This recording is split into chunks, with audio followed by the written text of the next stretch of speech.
1975 టైంకి ముంబై సిటీలో cotton trading business చేస్తూ ఒక అప్పర్ మిడిల్ క్లాస్ ఫ్యామిలీ ఉండేది.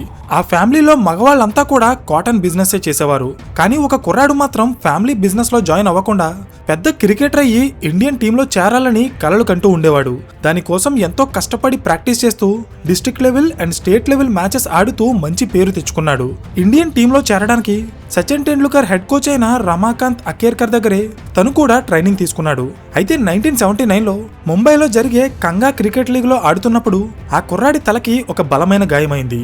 తలకి సర్జరీ చేస్తే కానీ బ్రతకడు అనే సిచ్యువేషన్ లో డాక్టర్ సర్జరీ చేసి ఆ కుర్రాడిని కాపాడారు. కానీ ఇంకెప్పుడు తను క్రికెట్ ఆడకూడదు. ఇది తెలిసాక ఆ కుర్రాడు చిన్నప్పటి నుండి కన్న కలలన్నీ చెదిరిపోయాయి. సో జీవితం మీద హోప్ కోల్పోయిన ఆ వ్యక్తి బతుకు తెరువు కోసం స్టార్ట్ చేసిన ఒక చిన్న బిజినెస్ ఈ రోజు 4 లక్షల కోట్ల రూపాయల కంపెనీగా మారింది. అదే కోటక్ మహీంద్రా బ్యాంక్. అండ్ దాన్ని స్థాపించిన వ్యక్తే ఉదయ్ కోటక్. సో ఇక్కడ క్వశ్చన్ ఏంటంటే, ఇండియన్ క్రికెట్ టీంలో చేరాలని కలలు కన్న ఒక వ్యక్తి ఈ రోజు ఏషియాస్ రిచెస్ట్ బ్యాంకర్ గా ఎలా మారారు? కోటక్ మహీంద్రా బ్యాంక్ లో మహీంద్రా అనే పేరు ఎలా వచ్చింది? ఉదయ్ కోటక్ కి ఆనంద్ మహీంద్రాకి ఉన్న లింక్ ఏంటో నేను ఈ వీడియోలో చెప్పబోతున్నాను. గైస్, ఇప్పటి వరకు ఏ వీడియోకి కూడా ముందే లైక్ చేయండి అని అడగలేదు, కానీ ఈ వీడియో మాత్రం లైక్ చేసి చూడండి. ఎందుకో మీకే అర్థమవుతుంది. So let's begin. Hello everyone, welcome to today's video and this is your friend Surya. Uday Kotak గారికి చిన్నప్పటి నుండి క్రికెట్ అండ్ మ్యాథమెటిక్స్ అంటే చాలా ఇష్టం. సో క్రికెట్ లో తన కెరియర్ క్లోజ్ అయిపోయిన తర్వాత ఆయన అకాడమిక్స్ మీద ఫోకస్ చేసి బీకామ్ అండ్ ఎంబీఏ కంప్లీట్ చేశారు. ఆల్రెడీ ఉదయ్ కోటక్ గారి ఫ్యామిలీ కాటన్ ట్రేడింగ్ బిజినెస్ లో ఉంది కాబట్టి ఆయన తండ్రి ఉదయ్ కోటక్ ని ఫ్యామిలీ బిజినెస్ లో జాయిన్ అవ్వమని సజెస్ట్ చేశారు. కానీ తనకి ఫ్యామిలీ బిజినెస్ లో జాయిన్ అవ్వడం ఇష్టం లేదు. ఎందుకంటే ఉదయ్ కోటక్ గారిది ఒక జాయింట్ ఫ్యామిలీ. వాళ్ళ ఫ్యామిలీ బిజినెస్ లో ఏ డెసిషన్ తీసుకోవాలన్నా దానికి 60 మందికి పైగా అప్రూవల్స్ ఇవ్వాలి. నిజానికి ఏ బిజినెస్ అయినా ఫాస్ట్ గా గ్రో అవ్వాలంటే అక్కడ క్విక్ డెసిషన్స్ తీసుకోవడం చాలా ఇంపార్టెంట్. అందుకే ఉదయ్ కోటక్ గారికి తన ఫ్యామిలీ బిజినెస్ లో జాయిన్ అవ్వడం ఇష్టం లేదు. తన ఎంబీఏ పూర్తయిన తర్వాత హిందుస్థాన్ యూనిలివర్ కంపెనీ నుండి ఆయనకి ఒక జాబ్ ఆఫర్ వచ్చింది. ఆ జాబ్ లో జాయిన్ అవ్వాలనుకున్నప్పుడు ఉదయ్ కోటక్ గారి తండ్రి ఆయన్ని ఆపి, నీకు ఫ్యామిలీ బిజినెస్ లో జాయిన్ అవ్వడం ఇష్టం లేకపోతే నీకు నచ్చిన బిజినెస్ ఏదో మన కంపెనీ నుండే చేసుకో అని చెప్పి వాళ్ళ కంపెనీలో ఉదయ్ కోటక్ గారికి ఒక సెపరేట్ ఆఫీస్ స్పేస్ ని అలొకేట్ చేశారు. అయితే ఉదయ్ కోటక్ కి ఫైనాన్షియల్ సెక్టర్ లో బిజినెస్ చేయడం చాలా ఇష్టం. కానీ ఏం బిజినెస్ చేయాలి అనే క్లారిటీ ఆయనకి లేదు. అయితే అప్పట్లో తనతో పాటు ఎంబీఏ చదివిన ఫ్రెండ్ ఒకరు టాటా కంపెనీ అయిన నెల్కో యొక్క ఫైనాన్స్ డిపార్ట్మెంట్ లో పనిచేస్తున్నారు. ఉదయ్ కోటక్ ఫైనాన్స్ బిజినెస్ చేయాలనుకుంటున్నారు అనే విషయం తన ఫ్రెండ్ కి తెలిసి ఆయన ఉదయ్ కి ఒక ఐడియా ఇచ్చారు. అదేంటంటే, తను పనిచేస్తున్న నెల్కో కంపెనీ వాళ్ళకి రా మెటీరియల్ సప్లై చేసే వెండర్స్ కి 90 రోజుల తర్వాత డబ్బులు పే చేస్తుంది. సో 90 రోజుల వరకు డబ్బులు అందవు కాబట్టి సప్లయర్స్ వర్కింగ్ క్యాపిటల్ లేక చాలా ఇబ్బంది పడుతున్నారు. అయితే ఈ ప్రాబ్లమ్ ని సాల్వ్ చేస్తూ బిజినెస్ స్టార్ట్ చేయమని ఉదయ్ కోటక్ కి ఆయన అడ్వైజ్ ఇచ్చారు. అండ్ ఆ అడ్వైజ్ తోనే 1985లో ఉదయ్ కోటక్ బిల్ డిస్కౌంటింగ్ అనే బిజినెస్ స్టార్ట్ చేశారు.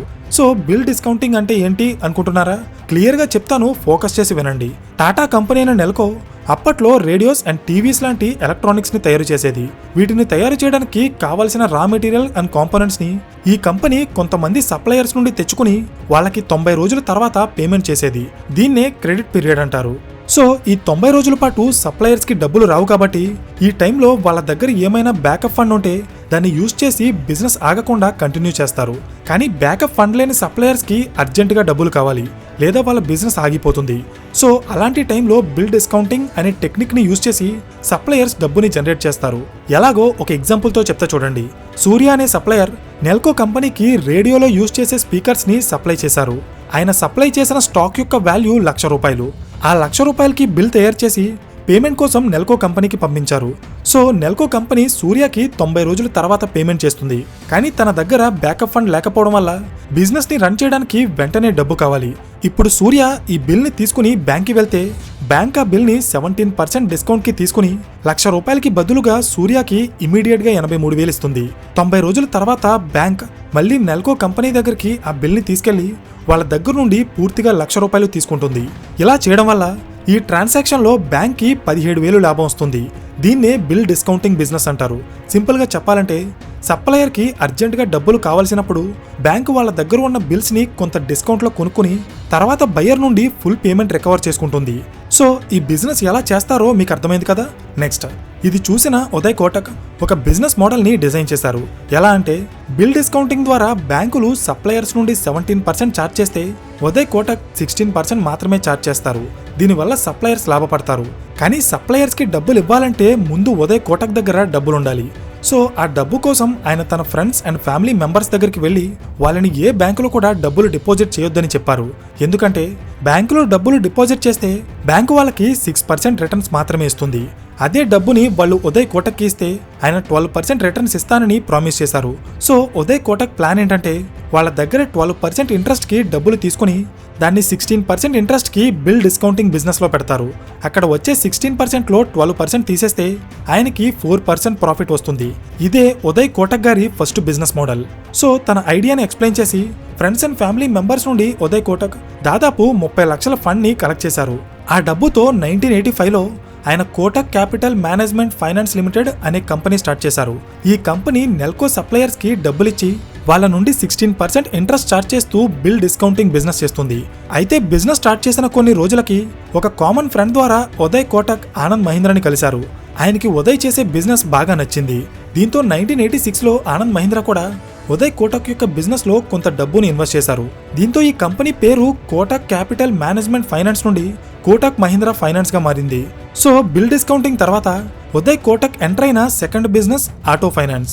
1980s టైంకి ఇండియాలో ఏ బ్యాంక్ కూడా కార్లకి ఫైనాన్స్ చేసేది కాదు ఎక్సెప్ట్ సిటీ బ్యాంక్. అప్పట్లో సిటీ బ్యాంక్ మాత్రమే ఇండియాలో కార్ ఫైనాన్స్ చేసేది. సో ఇది చూసిన ఉదయ్ కోటక్ ఈ బిజినెస్ లోకి ఎంటర్ అయ్యి ఇండియాలో కార్ ఫైనాన్స్ చేసే ఫస్ట్ ఎన్బిఎఫ్సిగా మారాలనుకున్నారు. కానీ ఇక్కడ ఒక ప్రాబ్లం ఉంది. అదేంటంటే సిటీ బ్యాంక్ కార్ లోన్స్ మీద 36% ఇంట్రెస్ట్ ఛార్జ్ చేస్తూ దాదాపు 90% ఫైనాన్స్ చేసేది. ఇది ఒక ఇంటర్నేషనల్ బ్రాండ్ అవ్వడం వల్ల కస్టమర్స్ అంతా కూడా ఈ బ్యాంక్ నుండే ఎక్కువగా కార్ లోన్స్ తీసుకునేవారు. సో ఈ బిజినెస్ లో సిటీ బ్యాంక్ తో పోటీ పడాలంటే అది చాలా కష్టం. అందుకే ఉదయ్ కోటక్ ఒక ప్లాన్ వేశారు. అదేంటంటే 1990s టైంకి ఇండియాలో మారుతి కార్స్ కి విపరీతంగా డిమాండ్ ఉండేది. పర్టికులర్ గా మారుతి 800 కార్స్ కైతే మార్కెట్లో 6 months నుండి 1 year వెయిటింగ్ పీరియడ్ నడిచేది. ఇది చూసిన ఉదయ్ కోటక్ మారుతి కంపెనీ దగ్గరికి వెళ్లి బల్క్ లో కార్స్ ని ఆర్డర్ చేసేవారు. అంటే 4000 నుండి 5000 కార్స్ ని ఒకేసారి ఆర్డర్ చేసేవారు. ఇక్కడ మీకు ఒక డౌట్ రావచ్చు, ఒక ఫైనాన్స్ కంపెనీ ఇన్ని వేల కార్స్ ని ఏం చేసుకుంటుంది అని. దీని వెనకున్న లాజిక్ ఏంటంటే ఈ కార్స్ కి మార్కెట్ లో ఎక్కువ వెయిటింగ్ పీరియడ్ ఉంది కాబట్టి కస్టమర్స్ ఎవరైనా ఈ కార్ ని కొనుక్కోవాలనుకుంటే వాళ్ళకి ఉదయ్ కోటక్ ఎలాంటి వెయిటింగ్ పీరియడ్ లేకుండా కార్ ని డెలివరీ చేస్తారు. కానీ వాళ్ళ కార్ ఫైనాన్స్ మాత్రం కోటక్ మహీంద్రాలోనే చేయించాలి. లాజిక్ అర్థమైందా? కోటక్ మహీంద్రా సిటీ బ్యాంక్ అంటే ₹1 కూడా ఎక్కువ ఛార్జ్ చేయదు. సో కస్టమర్స్ ఇదే బెస్ట్ ఆప్షన్ అని ఫీల్ అయ్యి 1989 తర్వాత కార్ ఫైనాన్స్ కోసం కోటక్ మహీంద్రా ముందు క్యూ కట్టడం మొదలెట్టారు. దీంతో ఈ కంపెనీ యొక్క బిజినెస్ చాలా ఫాస్ట్ గా డెవలప్ అయింది. 1992 వచ్చేటప్పటికి Kotak Mahindra company bill discounting and car finance ద్వారా చాలా మంచి బిజినెస్ చేసేది. కానీ అప్పుడే ఈ కంపెనీకి ఒక పెద్ద ప్రాబ్లం వచ్చింది.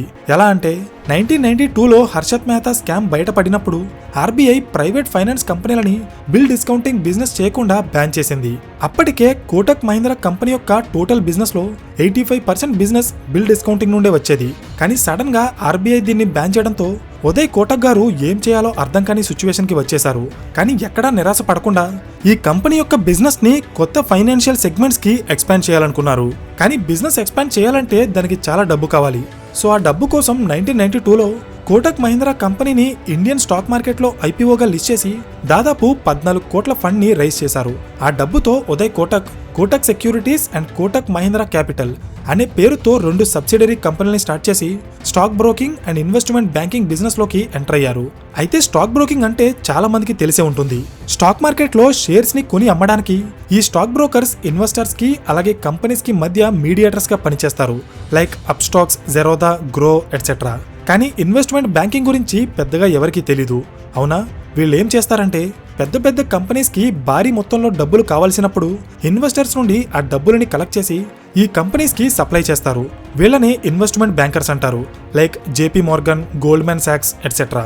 అయితే ఉదయ్ కోటక్ డైరెక్ట్ గా ఈ ఇన్వెస్ట్మెంట్ బ్యాంకింగ్ బిజినెస్ లోకి దిగలేదు. ప్రపంచంలోనే one of the famous investment banker అయిన గోల్డ్మెన్ సాక్స్ తో పార్ట్నర్షిప్ చేసి ఇండియాలో కోటక్ మహీంద్రా క్యాపిటల్ అనే కంపెనీని స్టార్ట్ చేశారు.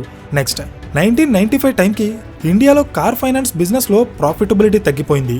సో ఇది చూసిన ఉదయ్ కోటక్ తన కార్ ఫైనాన్స్ బిజినెస్ ని ఇంకా బాగా డెవలప్ చేయాలి అనే ఆలోచనతో అమెరికాలో ఉన్న ఫోర్డ్ క్రెడిట్ కంపెనీతో పార్ట్నర్షిప్ చేసి 1996లో కోటక్ మహీంద్రా ప్రైమ్ లిమిటెడ్ అనే పేరుతో ఒక వెహికల్ ఫైనాన్స్ కంపెనీని సెపరేట్గా స్టార్ట్ చేశారు. సో ఈ పార్ట్నర్షిప్ వల్ల ఇండియాలో కోటక్ కంపెనీ యొక్క ఫైనాన్స్ బిజినెస్ చాలా ఫాస్ట్గా గ్రో అయింది. నెక్స్ట్ తన బిజినెస్ని mutual funds and life insurance సెగ్మెంట్స్కి ఎక్స్పాండ్ చేశారు.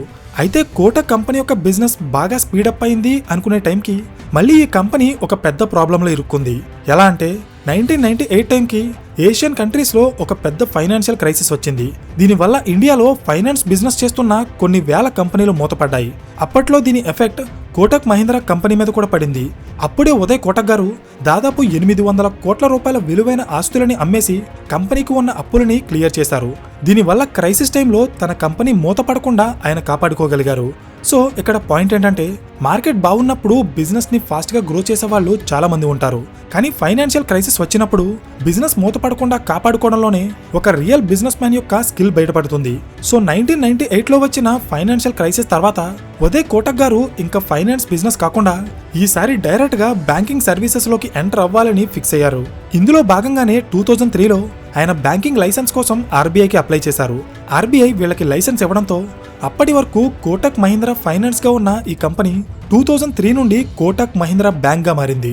అంతేకాదు ఇండియాలో బ్యాంకింగ్ లైసెన్స్ పొందిన మొట్టమొదటి ఫైనాన్స్ కంపెనీగా కోటక్ మహీంద్రా ఒక రికార్డ్ని క్రియేట్ చేసింది. బ్యాంకింగ్ లైసెన్స్ వచ్చాక ఈ కంపెనీ దేశవ్యాప్తంగా వాళ్ళ బ్రాంచెస్ని ఓపెన్ చేసి కస్టమర్స్కి కావాల్సిన అన్ని రకాల లోన్స్ ఇస్తూ వాళ్ళ బిజినెస్ని స్లోగా గ్రో చేసుకుంటూ వచ్చింది. అయితే ఇదే టైంలో ఈ కంపెనీ యొక్క బ్యాంకింగ్ బిజినెస్కి ఒక పెద్ద టర్నింగ్ పాయింట్ వచ్చింది.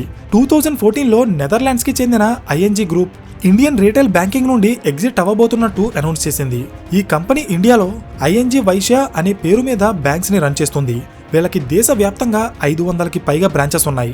సో 2015లో ఉదయ్ కోటక్ గారు దాదాపు 15,000 కోట్ల రూపాయలు పెట్టి ఈ ఐఎన్జీ వైశ్య బ్యాంక్ ని కొనేసి దాన్ని కోటక్ మహీంద్రాలో కలిపేశారు. దీంతో కోటక్ మహీంద్రా బ్యాంక్ 1260కి పైగా బ్రాంచెస్ కి ఎక్స్పాండ్ అయ్యి ఇండియాలోని 4th లార్జెస్ట్ బ్యాంక్ గా మారిపోయింది. అంతేకాదు ఈ డీల్ తర్వాత స్టాక్ మార్కెట్ లో ఉన్న ఈ బ్యాంక్ షేర్ ప్రైస్ దాదాపు 500% కి పైగా పెరగడంతో కోటక్ మహీంద్రా బ్యాంక్ యొక్క మార్కెట్ క్యాప్ 4 లక్షల కోట్ల రూపాయలు దాటేసి ఉదయ్ కోటక్ గారు ఏషియాలోనే రిచెస్ట్ బ్యాంకర్ గా మారిపోయారు. సో ఇక్కడ పాయింట్ ఏంటంటే 1985లో ఈ కంపెనీ స్టార్ట్ అయినప్పుడు ఫైనాన్స్ సెక్టార్లో బిజినెస్ చేయాలి అనే ప్యాషన్ తప్ప ఏం బిజినెస్ చేయాలో ఎలాంటి ఐడియా లేకుండా స్టార్ట్ అయిన ఉదయ్ కోటక్ గారు బిల్ డిస్కౌంటింగ్ బిజినెస్తో మొదలుపెట్టి auto financing, stock broking, investment banking, mutual funds, insurance, banking services, payment banks, wealth management services, micro finance, home loans etcetera. ఇలా ఒకటేంటి ఫైనాన్షియల్ సెక్టార్లో ఎన్ని సెగ్మెంట్స్ ఉంటాయో దాదాపు అన్ని సెగ్మెంట్స్ కి తన బిజినెస్ ని ఎక్స్పాండ్ చేశారు. క్రికెటర్ గా తన డ్రీమ్ ని ఫుల్ఫిల్ చేసుకోలేకపోయినా ఈ రోజు ఏషియాలోనే రిచెస్ట్ బ్యాంకర్ గా మారి అనుకున్నది చేయలేకపోయాం అని బాధపడే ఎంతో మందికి ఒక ఎగ్జాంపుల్ గా నిలిచారు. సో ఉదయ్ కోటక్ గారిలాగే మనలో కూడా చాలా మంది లైఫ్ లో ఏదో అవ్వాలని కలలు కని కుదరక ఇప్పుడు ఇంకేదో ఫీల్డ్ లో పనిచేస్తూ ఉంటారు. ఇక్కడ నా క్వశ్చన్ ఏంటంటే మీరు ఏ ఫీల్డ్ లో ఉండాలనుకున్నారు, ఇప్పుడు ఏ ఫీల్డ్ లో ఉన్నారో వీలైతే కింద కామెంట్ చేయండి. మీతో పాటు నేను కూడా కామెంట్ చేస్తాను. సో ఇది కోటక్ మహీంద్రా బ్యాంక్ యొక్క టోటల్ స్టోరీ. ఈ వీడియో మీకు ఇన్ఫర్మేటివ్ గా అనిపిస్తే ఖచ్చితంగా లైక్ చేయడం మర్చిపోకండి. అండ్ ఇలాంటి మరిన్ని బిజినెస్ కేస్ స్టడీస్ కోసం ఛానల్ ని సబ్స్క్రైబ్ చేయండి. So thank you for watching and I will see you on the next video. Till then, this is your friend Surya signing off.